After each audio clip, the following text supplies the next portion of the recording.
so many different musicians. What do you think makes you sort of stand out from other blues musicians today?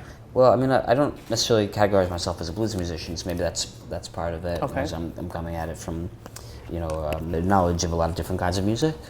And I mean, I think that I'm different kind of understanding of the history of the music that most people do. I mean, I can think of some other artists who are minded that way. Like Luther Dickinson comes to mind. Someone who he had really deep personal relationships with great blues musicians. Playing with Carolina Slim, I mean, he was quite proud of his role as a champion of history. He was very well aware that the music is not in a living state as it was when he was young. And he talked about Africa and the roots of the music in Africa.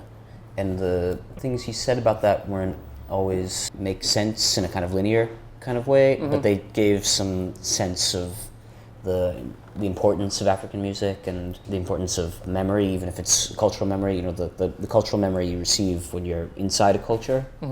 You're so close to it that you see these strange, sort of twisted details. And he would have these interesting stories about African music and the relationship of blues in Africa.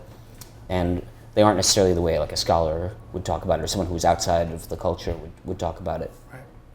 But that gave me a lot of inspiration to try and learn more about the connection between Africa and blues music.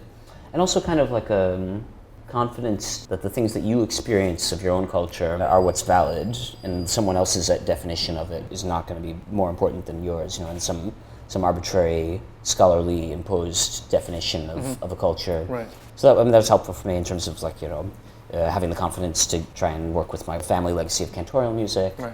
Or if you want to play African blues music, you need to study really hard and don't be afraid to delve deeper and and you have the humility to recognize the fact that you're outside of the culture. So if you want to have deep knowledge of it, you're gonna have to do some deep you're gonna have to do a little study. homework. Yeah. You had touched upon something just in discussion as songwriters, sort of the history keepers in my eyes in a lot of ways, right? For sure.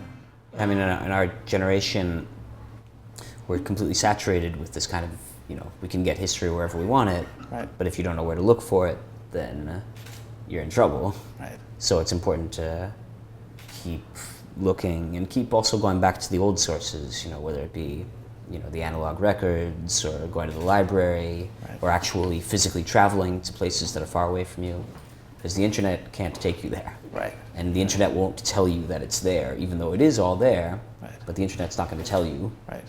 You have to have the right questions to ask. It's always been that way. The questions are the gold. Right.